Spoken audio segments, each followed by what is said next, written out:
नमस्कार, मैं रवीश कुमार। अन्ना आंदोलन का साल था। देखते देखते अन्ना और अन्ना समर्थक गांधी टोपी में आ गए। गांधी टोपी को अन्ना टोपी कहा जाने लगा। जब अन्ना समर्थकों में फूट पड़ी तो टोपी का भी बंटवारा हो गया। अचानक राजनीति में तरह तरह के नारों से लिखी टोपियां नजर आने लगी। गांधी की सादी टोपी बिलबोर्ड बन गई, यानी वो विचारधारा से ज्यादा अपनी पार्टी और अपने नारे का प्रतीक बनती चली गई। गांधी की टोपी ब्रिटिश हुकूमत के खिलाफ प्रतिरोध में आई थी। नेहरू गांधी टोपी में नजर आए, लेकिन धीरे धीरे कांग्रेसी नेताओं के सर से गांधी टोपी गायब हो गई। बची रह गई तो सेवा दल के कार्यकर्ताओं के सर पर। 2011 में जब अन्ना हजारे आए तो अन्ना टोपी कहलाने लगी। मैं हूं अन्ना, तू ही अन्ना, उस पर लिखा होता था मुझे चाहिए लोकपाल। 2012 में अन्ना से अरविंद निकले तो टोपी भी साथ साथ निकल गई, और मगर अब उस टोपी पर लिखा होता था मुझे चाहिए स्वराज, मैं हूं आम आदमी। बाद में 5 साल केजरीवाल भी लिखा गया। बाकी दलों ने भी अपने दल के रंग की टोपी पहनी। भाजपा समर्थकों ने अपनी टोपी पर मोदी फॉर पीएम लिख लिया। टोपी को लेकर ऐसी होड़ मची कभी दिखी नहीं थी। कांग्रेस नेता जब तक अपनी टोपी खोजते, गांधी टोपी के ब्रांड की फ्रेंचाइजी सारे दलों में बंट गई। जिस वक्त सफेद टोपी थी, उस दौर में आरएसएस ने अपनी टोपी के लिए पहले खाकी फिर काला रंग चुना। इस बीच संघ के कपड़ों में कई बार बदलाव भी हुए, लेकिन राजस्थान के नागौर में हुई प्रतिनिधि सभा की बैठक में संघ ने तय किया कि अब से हाफ पैंट नहीं पहना जाएगा। मौसम के हिसाब से तो यह फैसला सर्दी में होना चाहिए था, मगर गर्मी में भी लोग फुल पैंट पहनते हैं। अब स्वयंसेवक खाकी की जगह भूरे रंग की पतलून पहना करेंगे। नागौर में संघ के जनरल सेक्रेटरी भैया जोशी ने कहा कि सामान्य जीवन में फुल पैंट चलती है, हमने उसे स्वीकार किया है, इसके विशेष कारण कुछ भी नहीं है। भैया जी बदलाव के कारणों के बारे में विस्तार से ऑन रिकॉर्ड बताते तो ठीक से चर्चा का मौका मिलता। आमतौर पर संघ के स्वयंसेवक धोती कुर्ता, कुर्ता पजामा और पैंट शर्ट भी पहनते हैं, लेकिन शाखा में अब फुल पैंट में नजर आएंगे। पता चलता है कि बेढंग और बेडौल फिटिंग के कारण हाफ पैंट की विदाई हुई, या वाकई हाफ पैंट सिलने वाला कोई अच्छा टेलर नहीं था, ठीक से मालूम नहीं।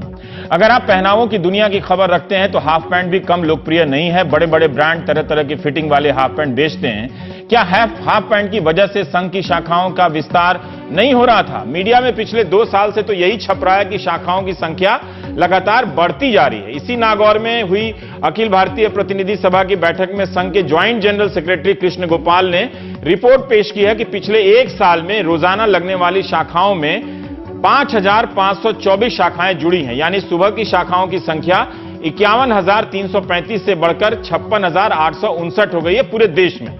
हिंदू अखबार ने अपनी रिपोर्ट में यह सब छापा है। पीटीआई ने पिछले साल नवंबर में एक रिपोर्ट प्रकाशित की थी, जिसके अनुसार 10 साल में 10,000 शाखाएं बढ़ी आरएसएस की। और पीटीआई ने इस रिपोर्ट को विदर्भ के ज्वाइंट सेक्रेटरी दीपक तमशेट्टीवार के हवाले से लिखा है कि नवंबर 2014 से नवंबर 2015 के बीच 6,684 शाखाएं बढ़ी हैं। संघ को भी एक ऐप बनाकर सारी शाखाओं का ब्यौरा उपलब्ध करा देना चाहिए, ताकि स्वयंसेवक एक दूसरे की शाखाओं से जुड़ सकें। सोचिए, भाजपा सरकार बात बात में ऐप बनवा देती है, लेकिन संघ क्यों नहीं ऐप बनवाता है? अगर ऐसा कोई ऐप बन जाए तो हमें हर बात के लिए राकेश सिन्हा पर निर्भर नहीं रहना पड़ेगा, जो हमारे आज के मेहमान हैं। हमारी जनता को इस बात से बिल्कुल फर्क नहीं पड़ता कि कौन क्या पहनता है, बस दाम का पता नहीं चलना चाहिए। घड़ी, सूट और शॉल की कीमत का पता लगते ही राजनीति हो जाती है। अब आते हैं सोच पर। कभी समीक्षा तो कभी क्रीमी लेयर के नाम पर संघ हवा का रुख भांप रहा है, या आने वाले समय में आरक्षण को लेकर कोई तैयारी कर रहा है। रविवार को भैया जी जोशी से पूछा गया कि जाट और पाटीदार आरक्षण आंदोलन के बारे में क्या राय है, तो उनका जवाब था कि यह चिंता की बात है। जब डॉक्टर बाबा साहब अंबेडकर ने आरक्षण का प्रस्ताव किया था, ये उनके बयान अखबार में छपे हैं, तब उन्होंने सामाजिक स्थिति और सामाजिक न्याय के संदर्भ में कहा था। अनुसूचित जाति और जनजाति के लोग बहुत से कारणों की वजह से पिछड़ गए थे, इसलिए उनके लिए आरक्षण को हम सही मानते हैं। आरक्षण की वजह से एक बड़े वर्ग को फायदा ही हुआ है। इस भावना के संदर्भ में आरक्षण की मांग होनी चाहिए। जब संपन्न लोग आरक्षण की मांग करते हैं तो यह सही सोच नहीं है। जो संपन्न है उन्हें अपने कुछ अधिकार छोड़ देने चाहिए।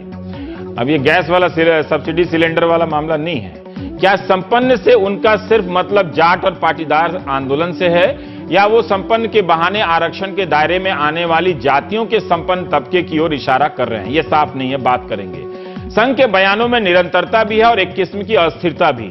भैया जी जोशी से जब क्रीमी लेयर के बारे में पत्रकारों ने पूछा तो जवाब मिला कि हमें यह सोचना होगा कि क्या आरक्षण का फायदा उन लोगों तक पहुंच रहा है जिन्हें इसकी जरूरत है।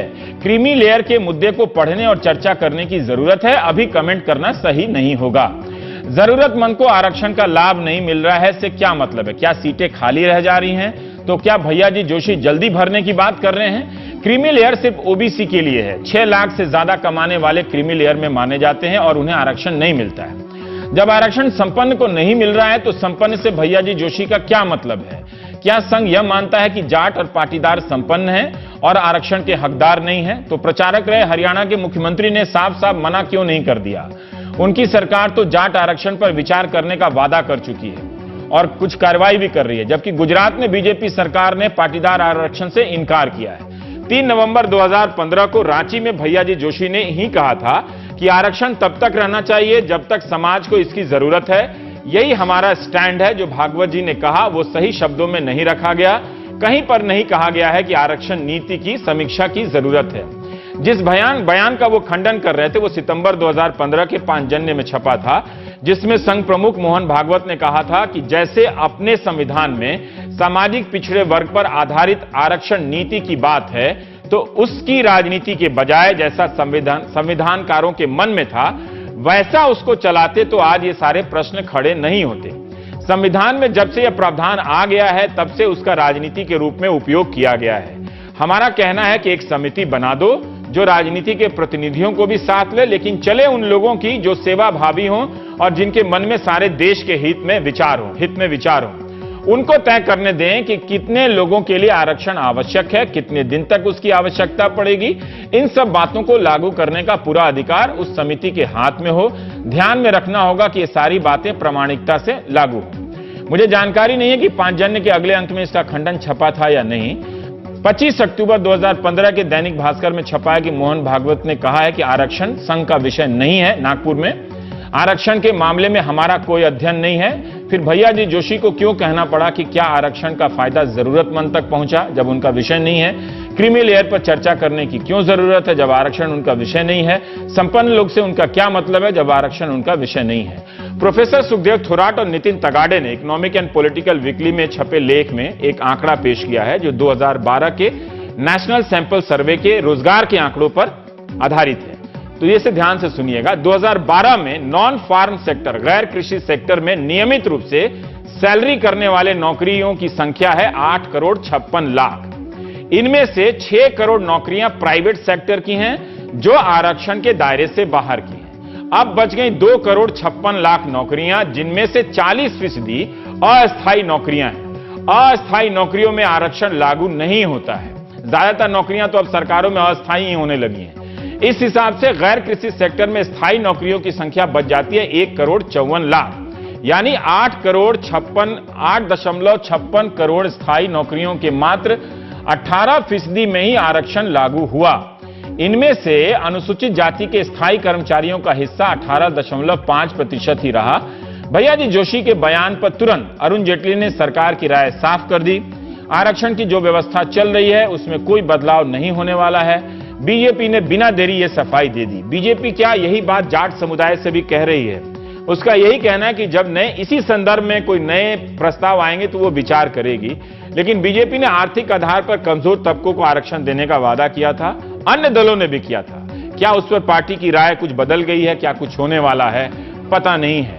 बीएसपी भी बात करती है, कांग्रेस भी बात करती है। इन सब पर हम बात करेंगे प्राइम टाइम में। राकेश सिन्हा हमारे साथ, प्रोफेसर विवेक कुमार हैं जेएनयू से समाजशास्त्री, पीएल पुनिया साहब हैं, आप अनुसूचित जाति आयोग के अध्यक्ष हैं, उदित राज जी हैं, सांसद हैं बीजेपी के। उदित राज जी, पहले आपसे मैं जानना चाहता हूं कि क्या आपको भी ये महसूस होता है कि कई तरह के मिथक हैं, वो सारे मिथक का यहां निपटारा नहीं होगा तो उसमें नहीं जाएंगे। क्या आपको लगता है कि आरक्षण सही लोगों को नहीं पहुंचा, जरूरतमंदों को नहीं पहुंचा, जिनको मिलना चाहिए था उसमें एक खास तबके को पहुंचा और इसकी कोई समीक्षा की जानी चाहिए? इन 3 बातों का जवाब दे दीजिए सर। देखिए, ऐसा है कि आरक्षण गरीबी उन्मूलन का हथियार नहीं है या प्रतिनिधित्व का है। और जब संविधान सभा का में चर्चा हो रहा था, यह मुद्दा की जब चर्चा हो रही थी, तो जो आधार आरक्षण का दिया जाना था वो सामाजिक था, शैक्षणिकपन पर पिछड़ेपन के कारण था। वो एससी और एसटी को दिया गया। फिर दूसरा तरह का आरक्षण आया 1992 में सुप्रीम कोर्ट के द्वारा इंदिरा साहनी के केस में, जिसमें आर्थिक आधार लगाया गया, एक नया पैरामीटर दिया गया। और जहां तक भैया जी जोशी जी का बयान है, वह SC/ST आरक्षण से कोई उस संदर्भ में है ही नहीं हो। SC/ST का आरक्षण बिल्कुल इस परिधि से बाहर निकाल दीजिए। अब आता है आर्थिक आधार पर। अब चूंकि जब संपन्नता की बात आती है तो क्रीमी लेयर आ जाता है। तो ये ओबीसी के आरक्षण के संबंध में उन्होंने अपना यह बयान दिया है, या जो बयान मैंने सुना है उसमें उनका यह कहना है कि जो आर्थिक आधार पर लोग यानी बहुत आगे बढ़ गए हैं, संपन्न हैं। मैंने आपसे सवाल कुछ और पूछा था, क्या आपको लगता है कि आरक्षण की समीक्षा की जरूरत है? देखिए उदित राज जी, 2-3 तरह के बयान हैं आरएसएस के पिछले दिनों में कि समीक्षा होनी चाहिए, एक समिति बननी चाहिए, आरक्षण हमारा विषय नहीं है। ठीक है, संपन्न लोगों में साफ नहीं है कि वो अनुसूचित जाति जनजाति में संपन्न लोगों की बात कर रहे हैं या ओबीसी के संपन्न की बात कर रहे हैं। ये उनके बयान में दोनों में कहीं साफ नहीं है। ठीक है, नहीं, इसका जवाब दीजिए ना। लगातार भागवत जी ने कहा कि 100 वर्ष तक अगर आरक्षण दलित चाहते हैं तो लें, जब चाहें वो छोड़ दें। दूसरा बात, अभी जो भैया जी जोशी जी का भी बयान है वो SC/ST के आरक्षण से संबंधित। क्या आपको लगता है कि ओबीसी आरक्षण की समीक्षा की जानी चाहिए? कोई क्या आप इस बात का समर्थन करते हैं कि ओबीसी आरक्षण की समस्या? ये देखिए, मैं आरएसएस का प्रवक्ता नहीं हूं और मैं भारतीय जनता पार्टी का भी प्रवक्ता इस समय नहीं हूं। वहां से अधिकृत नहीं किया गया हूं। पार्टी की तरफ से कोई अधिकृत किया जाएगा वो बोलेगा। आप अपनी बात तो बहुत अच्छा है, फिर भी मैं आपका जवाब दे रहा हूं। क्या ओबीसी आरक्षण की समीक्षा की जानी चाहिए? एक्टिविस्ट मैं जिसको लेकर नहीं, इसमें जो कल जो उन्होंने बात कही भैया जी जोशी जी ने, वह ओबीसी के आरक्षण की समीक्षा की बात उसमें भी नहीं है। उसमें एक ऐसे शब्द का इस्तेमाल उन्होंने किया है कि जो संपन्न लोग हैं। क्या हो मैं एक उदाहरण देता हूं। इतना खरा बोलने वाले, खरी बात करने वाले नेता। नहीं, आप इतने लड़खड़ाइएगा तो मुझे बहुत दुख अभी बोल रहा हूं जो जिन नहीं, बहुत दुख हो रहा है। मैं उदित राज को लड़खड़ा, मैं आपके साथ जितने कार्यक्रम किए हैं और धारा प्रवाह आप अपना स्टैंड रखते हैं। देखे नहीं, मैंने अपने दिल की बात कह दी, आप सहमत हो या ना हो, लेकिन मुझे लगा जिनकी भागीदारी नौकरियों में, जमीन में, जायदाद में, निजी क्षेत्र में, एक्सपोर्ट इंपोर्ट में, कैपिटल मार्केट में। मैं एक सिंपल बात बता दूं, देखिए हम फिर भटक जाएंगे। देखिए फिर उनको आरक्षण कब लागू हुआ, क्यों हुआ, इस देश को पता है। नहीं होने वाला है। आपको लगता है उस संदर्भ में कहीं होगी? आपको लगता है, आप पूछ लीजिए। मैं ये जानना चाहता हूं कि उदित राज एक सांसद से पहले सामाजिक चिंतक भी रहे हैं और इसी सामाजिक चिंतक में आपके पब्लिक में बोलने की भूमिका ने आपको नेता बनाया। हाँ, तो उसी भूमिका से बोलिए ना, जिसकी वजह से आप पब्लिक में नेता बने हैं, वो उसकी भी भूमिका है। मैं जानना चाहता हूं कि क्या उदित राज को यह लगता है कि आरक्षण की समीक्षा होनी चाहिए? आप निराश मत कीजिए। समीक्षा होनी चाहिए। फिर पहले क्या आपको लगता है जाति व्यवस्था की समीक्षा हो जाए? हाँ, देखिए ऐसा जाति व्यवस्था की पहले समीक्षा हो जाए, फिर आरक्षण की। कई बार लगता है कि कुछ लोगों को सांसद नहीं बनना चाहिए, पर ठीक है, लेकिन हो सकता है कि आप सांसद के रूप में और भी अच्छा काम करते हो।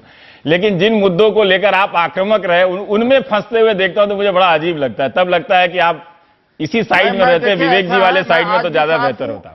कल भी साफ रहूंगा, अतीत भी साफ है। ठीक है, मैं कहीं ऐसी बात नहीं जहां अब समय भटक जाएगा मेरा। अधिकारों की हनन की बात आती है, मैं उसे बर्दाश्त नहीं करता। ठीक है, पर आप लोगों को मिल गया होगा आपसे जवाब। पुनिया साहब, मुझे एक बात बताइए कि जिस तरह से हम आरएसएस से पूछ रहे हैं, 29 अगस्त 2012, 29 अगस्त 1990 में आप जिस पार्टी के सांसद भी हैं, उसने कार्य समिति में यह प्रस्ताव पास किया था कि जाति आधारित आरक्षण व्यवस्था समाप्त कर देनी चाहिए उसने। और जनार्दन द्विवेदी ने जब फरवरी 2014 में यह बात कही थी कि राहुल गांधी को आरक्षण समाप्त कर देनी चाहिए थी, तो बहुत लोगों ने उनको साइडलाइन कर दिया। अभी पता नहीं साइडलाइन है या लाइन पर है, मुझे ये मौजूदा स्थिति नहीं पता है, लेकिन तब मैंने प्राइम टाइम किया था।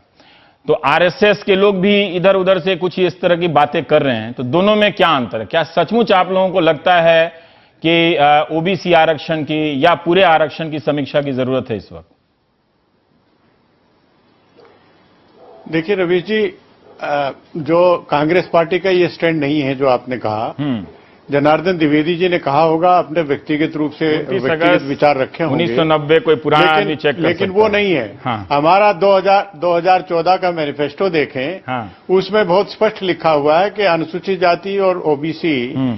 का जो दिया हुआ आरक्षण, उसको बरकरार रखते हुए अन्य अगर कोई व्यवस्था होती है तो उसके ऊपर हम विचार करने के लिए ओपन है, ये लिखा।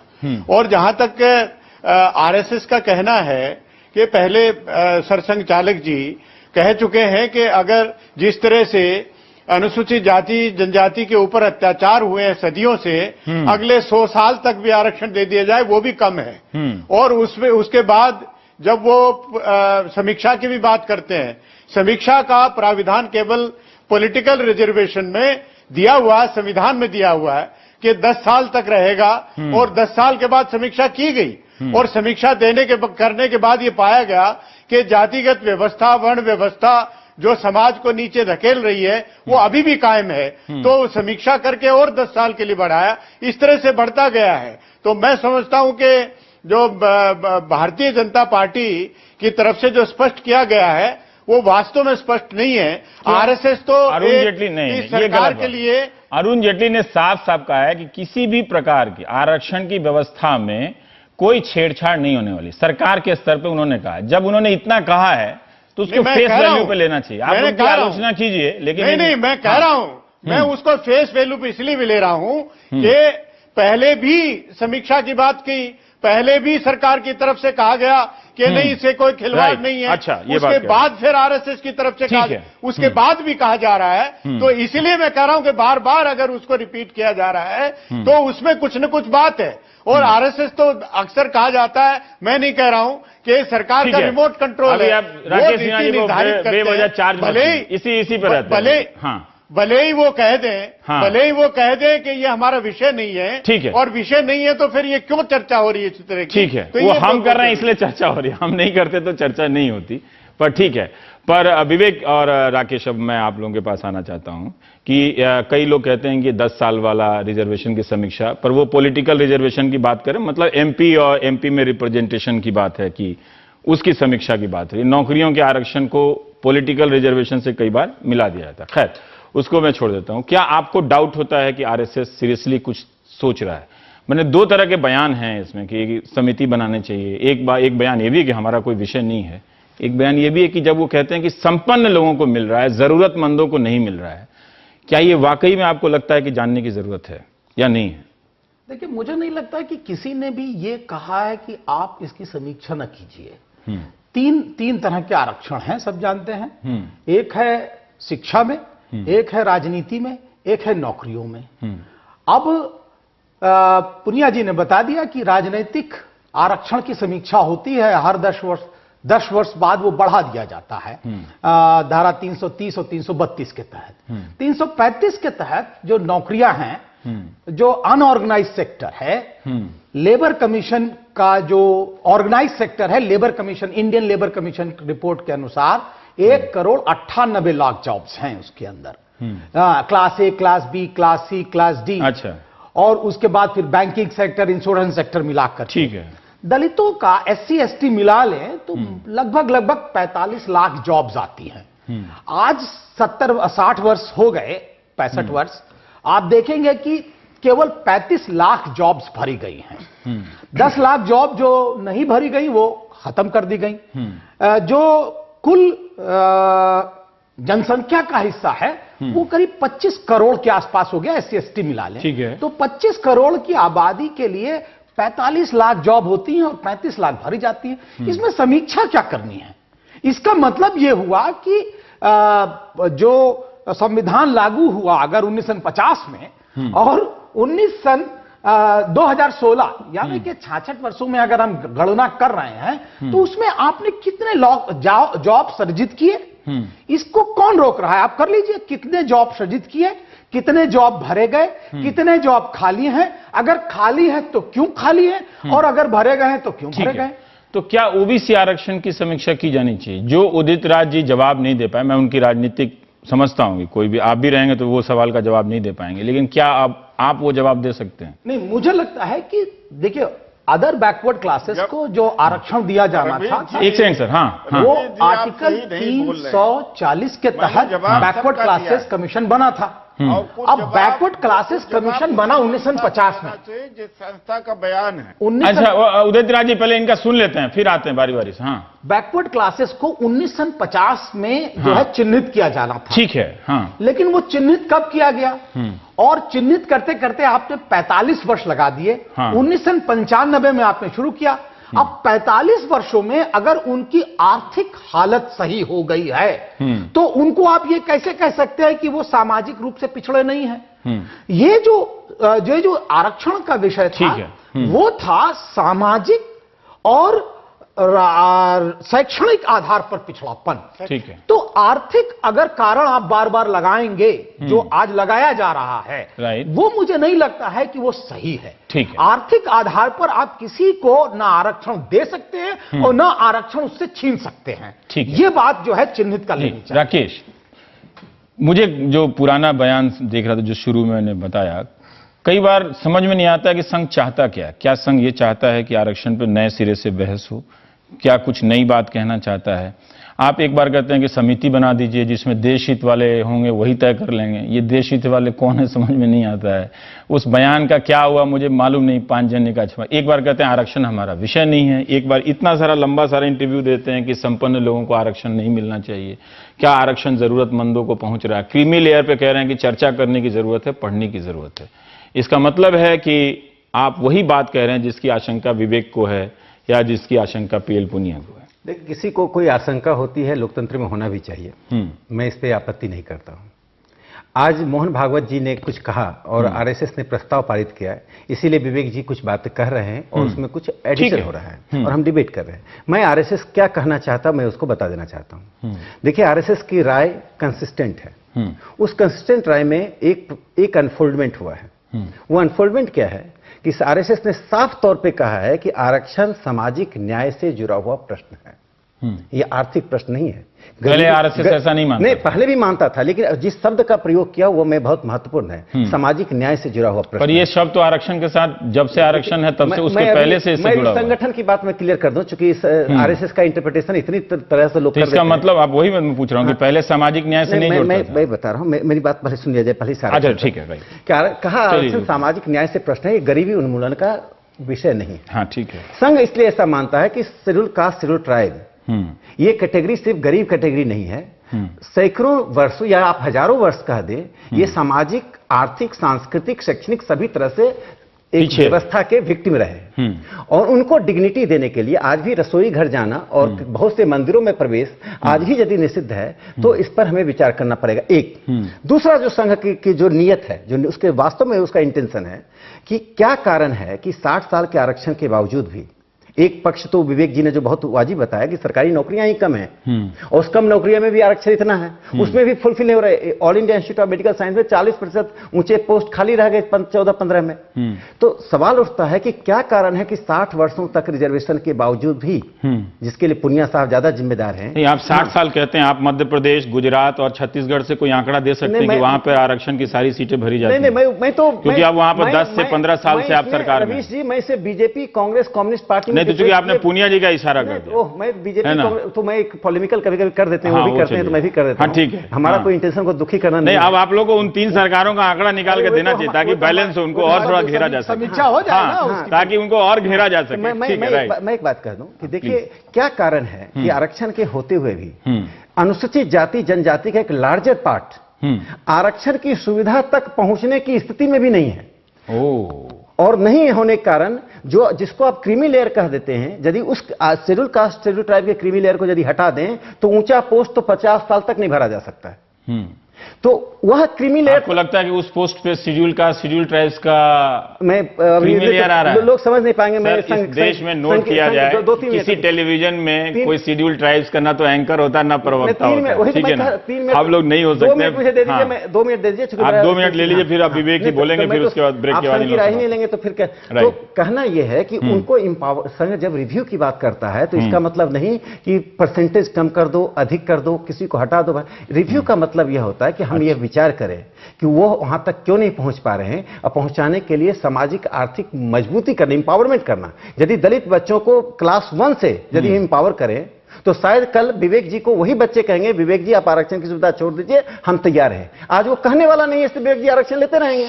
एक पहली बात, ये इंपावरमेंट की बात संघ कर रहा है। संघ शेड्यूल कास्ट शेड्यूल ट्राइब के आरक्षण पर कहीं पर भी प्रहार नहीं कर रहा। एक जहां तक ओबीसी की बात है, जो सरकार संविधान के तहत ओबीसी जिसको स्वीकार किया गया, शेड्यूल कमीशन ने कहा है, हम चाहते हैं रिव्यू यह हो, जो लोग आज प्रिविलेज कास्ट, जो जातियां धारणा है, हो सकता है उस पर रिव्यू के में वो जातियां आज में पिछड़ा है, ये नहीं कह, संघ कोई अंतिम निर्णय नहीं दे रहा है, लेकिन जो हम पिछले एक दशक से देख रहे हैं कि होड़ लगी हुई है कि जातियां क्लेम करें कि हम पिछड़े हैं, हम तुमसे अधिक पिछड़े हैं, और 31 से पहले जातियों में होड़ थी यह कहने कि हम अग्रे हैं। अब ये होड़ है कि हम पिछड़े हैं। तो ये पिछड़ेपन की होड़ को समाप्त की जाए, इसलिए संघ ने एक नैतिक अपील की है। नैतिक अपील है, इसको मैं संघ वही तो मैं कहता हूं, टिकना चाहिए ना फिर नैतिक अपील में, एक बात कहनी चाहिए। नैतिक अपील की है कि जिन लोगों को आरक्षण की सुविधा नहीं चाहिए, जो प्रिविलेज कास्ट हैं, जो इंपावर्ड कास्ट हैं, जो संपन्न कास्ट हैं, वो आरक्षण की सुविधा की मांग ना करें। ये एलपीजी कनेक्शन वाला मामला है, वो जैसे कह रहे हैं कि आप संपन्न हैं तो वो छोड़ दें, लेकिन जो 2 पॉइंट कहा है मैं चाहता हूं आप उस पर काउंटर कर दें, फिर आप जो अपना जवाब दे दें। मैं यही चाहता हूं कि संघ एक बहुत बड़ी संस्था है, उसके बहुत सारे रिसर्च होंगे, उसके पास आज सरकार का भी एक महकमा है जो रिसर्च करके दे सकता है। मेरा जहां तक रिसर्च है, मैंने 1000 टीचर्स का रिसर्च किया, और 1000 टीचर्स में मैंने यह पाया कि आज वो पहली जनरेशन के लोग हैं जो यूनिवर्सिटी के द्वार पर पहुंचे हैं पढ़ाने के लिए, इंक्लूडिंग मी। बिल्कुल नहीं, मेरे पिताजी भी जो है। दूसरा, मेरे पास 100 आईएएस आईपीएस का आंकड़ा है, जिसमें केवल 2 लोग ऐसे थे जिनके बच्चे आईएएस और आईपीएस बने। इसका मतलब इनका कहना सही नहीं है कि उसमें संपन्न तबके ही पहुंच रहे हैं, उससे गरीब तबके नहीं पहुंच रहे। और बहुत से ऐसे तबके हैं, मैं ऐसे आईएएस और आईपीएस लोगों को जानता हूं जिनके बच्चों ने नौकरियां छोड़ दी सरकारी, वो प्राइवेट सेक्टर में चले गए। हजारों लोग हैं। तो इसलिए यह कहना कि दलित समाज के और पिछड़े समाज के क्रीमी लेयर के लोग आरक्षण ले रहे हैं, ये जब तक रिसर्च का आंकड़ा आपके पास नहीं है, इसको आपको लगता है कि रिसर्च का आंकड़ा होना चाहिए? अगर आप तथ्यात्मक एक इस राष्ट्र निर्माण की प्रक्रिया के अंदर जब समायोजित करना है, ये यहां तक कहना ये समझा जाए कि वो ये कह रहा है कि एक आंकड़े होने चाहिए। देखिए, मैं तो अगर आंकड़े नहीं हैं, मैं तो शब्दों के वास्तविकता नहीं समझ में आएगी। देखिए, हम उन आंकड़ों के आधार पर ही कह रहे हैं। मैंने क्या कहा? कौन सा आंकड़ा? मैं जो हमारे पास जो रिसर्च आंकड़े हम उसके आधार पर कह रहे हैं। मैं यह कह रहा हूं, संघ यह कह रहा है वेरीफाइड आंकड़ा नहीं है, सबका अपना अपना है। जो भी आंकड़े हों, देखिए एक आंकड़ा ऐसा होता है जो एनएसएसओ भी देता है। एनएसएसओ के हिसाब से तो मैंने बता दिया। मैं कह रहा हूं कि शेड्यूल कास्ट के क्रीमी लेयर को यदि हटा देंगे, मैं तो दूसरी बात कर रहा हूं, शेड्यूल कास्ट के क्रीमी लेयर को हटा देंगे एसटी के, तो ऊंचे पद कभी नहीं भरे जाएंगे। मैं तो ये कह रहा हूं, तात्कालिकता के संदर्भ में संघ को मत देखिए। सर, वो तो कह रहे हैं कि जो शेड्यूल कास्ट का है वो क्रीमी लेयर का पहुंच ही नहीं रहा वहां पे, जो पहुंच रहा है रिजर्वेशन उसको मिल रहा है, जो फर्स्ट टाइमर है। मैं तो कह रहा हूं, वही बात तो कर रहा हूं, अभी शेड्यूल कास्ट में क्रीमी लेयर बन ही नहीं रहा। जब तक कि नीचे इंपावरमेंट नहीं कीजिएगा, तब तक उदित राज जी अभी 2 बातें बड़ा स्टेटमेंट है राकेश जी का कि अभी एससी और एसटी में क्रीमी लेयर नहीं बन रहा है। अगर ये बात कह रहे हैं तो ये तो साधुवाद जो बने हैं रवि जी जो बने हैं वो इतने अपवाद हैं, इतने अपवाद हैं, वो नैतिक अपील पर जाएं। जो अपवाद है, लेकिन इस तरह का मिथक बनाया जाता है ना कि आईएएस का बेटा आईएएस को क्यों मिले, और ये जो ऐसे संख्या बहुत कम है। उसमें पासवान जी के बेटे को भी गिन लिया था, जो आदमी सिनेमा करने चला गया। एक बात और है, एक बात और सुनिए। देखिए, जब बहस की बात संघ करता है, ठीक है, तो डिफरेंट लेयर्स पर बहस हो, और ऐसा नहीं कि आज कोई फरमान जारी कर दिया गया बहस में। मेरा अपना जो बयान देख के लगा कि आप अगर बहस की ईमानदारी होती तो कोई ठोस बात करते, उस पर टिके रहते। उस बहस में बीजेपी के जो अभी नेता उदित राज जी की जगह जब संघ कहता है कि नॉन पॉलिटिकल हो तो विवेक कुमार जी हो। नहीं, इतने बड़े मामला के लिए हम विवेक कुमार पे भी नहीं भरोसा करेंगे। अरे आप ऐसे थोड़ी होता है कि आप अपने हिसाब से चुन लेंगे और उससे फैसला करेंगे। पर उदित राज जी, यहां अभी राकेश सिन्हा ने एक बात कही कि अगर शिक्षा पे जोर दिया जाए, उसकी आर्थिक स्थिति को ठीक किया जाए, तो रिजर्वेशन की जरूरत नहीं होगी। ठीक, एक कई बातों में से एक बात ये कह रहे हैं कि आप इससे सहमत हैं क्या? आपने शुरू में एक बात कही थी कि गरीबी उन्मूलन कार्यक्रम नहीं है। राकेश जी जो कह रहे हैं इसको मैं 18 साल से कहता आ रहा हूं कि समान शिक्षा दे दो। जहां राष्ट्रपति के बाल बच्चे, प्रधानमंत्री, मंत्री, चीफ सेक्रेटरी और देश के बड़े पूंजीपतियों का उसी स्टैंडर्ड का वही सुविधा सारे बच्चों को दे दिया जाए तो हमें नहीं लगता कि आरक्षण की जरूरत होगी। आज तो कई तरह की शिक्षा है, नवोदय विद्यालय, केंद्रीय विद्यालय, तो उत्तर प्रदेश माध्यमिक शिक्षा बोर्ड है, तो फिर उदित राज जी इसमें भी एक समस्या है। देखिए आप मतलब अब आप लगेंगे कि दुनिया में आर्थिक अंतरों को ही इसके जरिए आप समाप्त करने, या ये वो पहले समाप्त हो जाए तब आरक्षण समाप्त होगा, तब फिर हम गड़बड़ कर रहे हैं समझदारी के स्तर पर। ये तो है, और ये तो मैं नहीं हो सकता, आइदर और सिचुएशन नहीं हो सकती। और एक मिनट अमेरिका में ये कहना चाह रहा था, अमेरिका में हर क्षेत्र में असमानता देखेंगे, अमेरिका में हर क्षेत्र में असमानता देखेंगे, लेकिन शिक्षा के क्षेत्र में आप नहीं देखेंगे।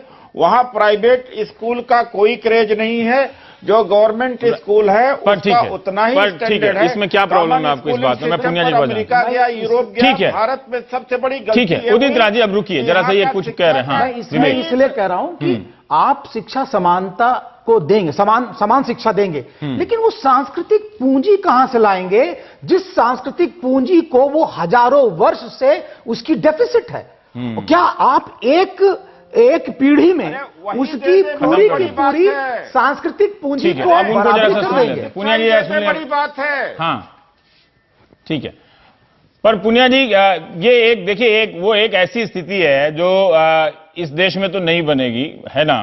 तो कि सारे बच्चे एक ही स्कूल में पढ़ने जाएं, वो तो होगा नहीं, जो नहीं होने वाला है। उद्योगपतियों के बच्चे एक ही स्कूल में पढ़ेंगे, वो आदर्श स्थिति में सही है। नहीं होने वाला है तो आरक्षण होगा, आरक्षण लागू रहेगा, लागू रहना चाहिए। पर मुझे एक बात बताइएगा, ठीक है? देखिए, नहीं, एक रवि जी, हाँ, मैं एक बात कहना चाहता हूं। जब बाबा साहब अमेरिका में डॉक्टर हो भीमराव सकता है, अम्बेडकर ने लेकिन जो अमेरिकन कंट्री में हो सकता है, ठीक है, संविधान सभा में जो आखिरी दिन हाँ। 25 नवंबर 1949 में हाँ। जो भाषण दिया था, हाँ। उसमें कहा था कि हमारी सामाजिक और आर्थिक जो गैर बराबरी है वो खत्म होनी चाहिए। हाँ। और जब शिक्षा की हम बात करते हैं तो अच्छी शिक्षा प्राप्त करेंगे तो नौकरी भी पाएंगे, हो सकता है बिजनेस में भी चले जाएंगे। हाँ। और जो एक छोटी से छोटी चपरासी की भी नियुक्ति हो जाती है तो वो बीपीएल से एपीएल हो जाता है। तो इसलिए बहुत महत्वपूर्ण है। और हमारा ये मानना है अगर आर्थिक दृष्टि से वो संपन्न होंगे तो सामाजिक दृष्टि से भी उनका समानता बढ़ेगी और असमानता दूर होगी। इसलिए बहुत कंपोजिट एक एक्शन है, सामाजिक और आर्थिक। जब तक आर्थिक स्थिति नहीं सुधरती, सामाजिक स्थिति वैसी ही रहेगी। और आज सामाजिक स्थिति नीचा है, ये सबसे बड़ी प्रॉब्लम है। और उसी के आधार पर अगर इंटरकास्ट मैरिज होती है तो आज तमिलनाडु से खबर आई है कि उसकी हत्या कर दी जाती है। जगह जगह पर जो कांवड़ लेके जाते हैं उनको कहते हैं कि आपको पानी नहीं चढ़ाया जाएगा शिव जी के ऊपर, तो मंदिरों में प्रवेश नहीं होने देते। यहां तक कि मिड डे मील में अलग अलग लाइनें बैठाई जाती हैं। तो सामाजिक दृष्टि से उनको हीन भावना से देखा जाता है। और जब तक ये नहीं होता है तब तक स्थितियां अनुकूल नहीं है। रिजर्वेशन का औचित्य हमेशा बना रहे। ठीक है, हम ब्रेक के बाद बात करेंगे। आपने जो कही एक बात कि क्या आर्थिक स्थिति बेहतर हो जाने से सामाजिक समानता आ जाती है? क्या आप लोगों ने शुरू में यही किया कि आरक्षण गरीबी उन्मूलन कार्यक्रम नहीं है, तो जो बात आप बुनियाद में कहते हैं ना, तो वो बात आप ऊपर तक भी ले जाके उसको टिकाए रखिए, नहीं तो फिर शुरू में मत कहिए। तो ब्रेक के बाद लौटेंगे। राकेश भी इस पे कहना चाहते हैं, क्या प्रोफेसर विवेक कुमार या उदित राज को या इन सब डिस्क्रिमिनेशन का सामना करना पड़ता है, या औरों को इनको नहीं करना पड़ता होगा तो क्या दूसरों को नहीं करना पड़ता है? हम इन सब चीजों पे बात करेंगे छोटे से ब्रेक के बाद।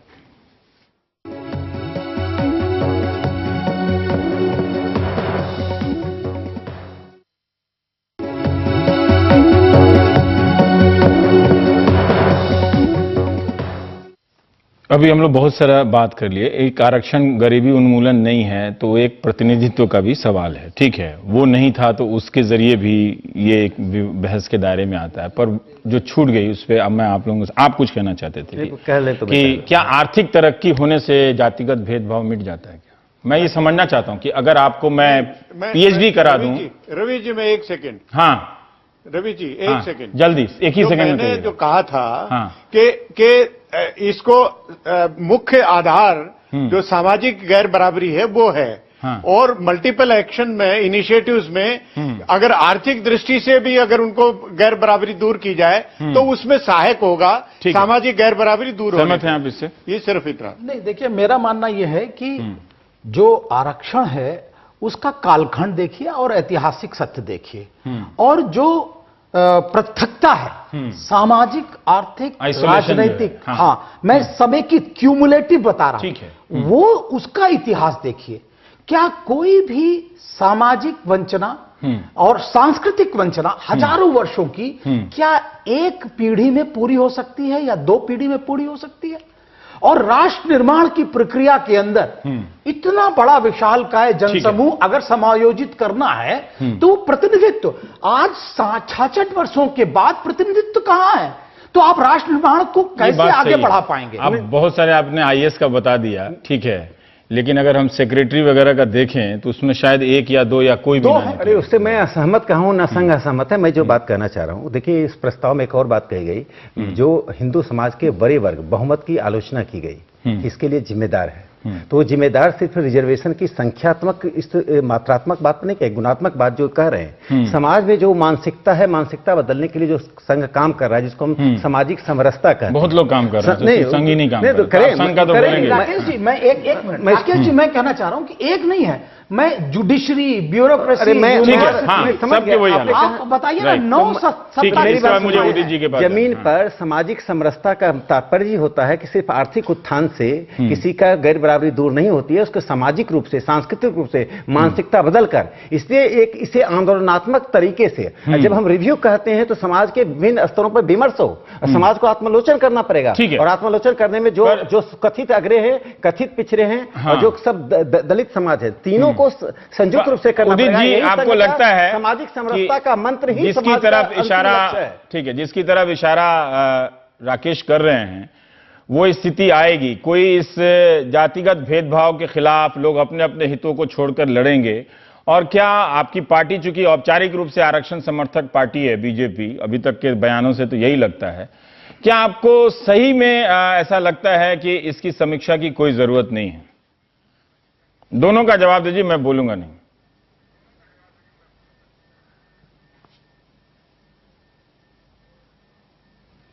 उदित जी, सवाल आपसे था। अच्छा, मुझसे सवाल था। देखिए, ऐसा है कि जहां तक SC ST का आरक्षण है उसमें मुझे नहीं लगता कि बहुत ज्यादा गुंजाइश है समीक्षा की। और समीक्षा एक बड़ा बृहद टर्म है।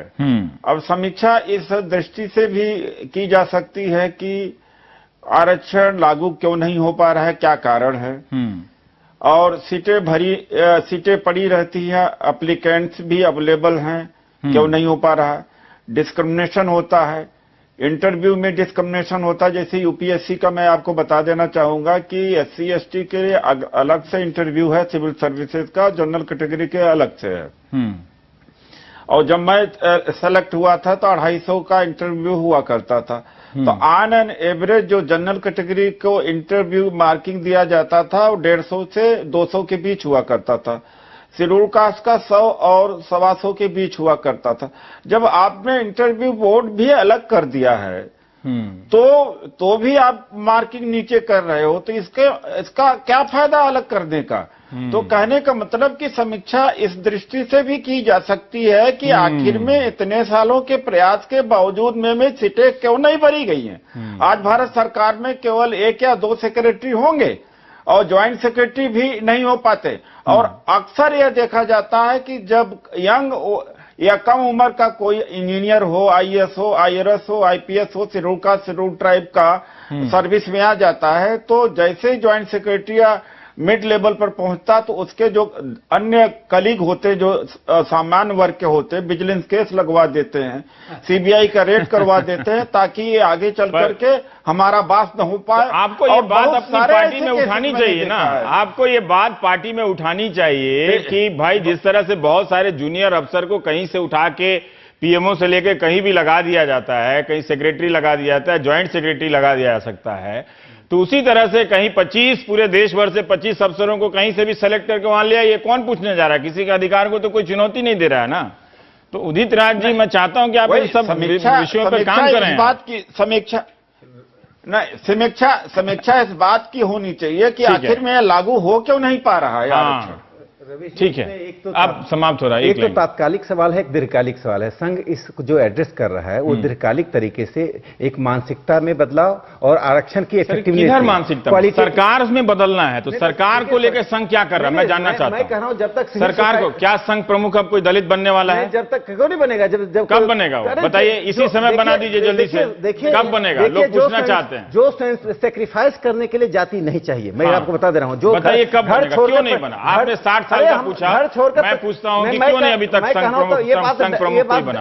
क्या आरएसएस में कोई दलित नहीं है? कोई दलित योग्य प्रचारक नहीं है? दलितों की संख्या बहुत अधिक है। जो क्यों नहीं वो प्रचारक बना? जो लोग लंबे समय तक प्रचारक रहते हैं, जीवन दान देते हैं, वो संचालक बनते हैं। क्या किसी दलित ने जान नहीं दिया? देखिए सामाजिक देख बात जी रवि जी, सामाजिक सांस्कृतिक संगठनों में जाति क्राइटेरिया, राजनीतिक संगठन भी गजब करते हैं, अपने सुविधा से थोड़ी चुन लेंगे। आप किसको वोट देना है उसको बात करते हैं, राजनीतिक संगठन भी है। पार्टी से आपने कभी पूछा है कि डांगे श्रीपाद अमृत डांगे, जोशी अजय घोष, पीसी जोशी, राजेश, वो भी पूछ लेंगे। आप पूछते रहते हैं, ऐसी बात नहीं है। जो सवाल जिससे पूछा जाए ना उसको वो जवाब। मैं तो कह रहा हूँ जिस दिन हमारा प्रचारक व्यवस्था जो रहता है हम देखते हैं। अच्छा रहे, अच्छा अब समाप्त है। राकेश जी, ये दुखती रग है आपका, तो इसको दुखती रग नहीं है, दुखती रग नहीं है। हमारा प्रचारक जाति विहीन वर्ग विहीन होता है। मैं तो ये मानने के लिए तैयार हूं। नमस्ते, जिस दिन मोहन भागवत मैं इस पर बहस कर लूंगा। बिरादरी के नहीं, आप पूरे देश को अपनी तरफ खड़ा कर लीजिएगा। मैं अकेला खड़ा होकर बोल, मैं इसमें सहमत नहीं हूँ, आरक्षण राष्ट्र बिल्कुल सहमत नहीं हूँ। मैं नहीं सहमत हूँ। अब समय नहीं है, नहीं तो राकेश जी से अच्छी बहस हो जाती। बहुत बहुत शुक्रिया आप सबका।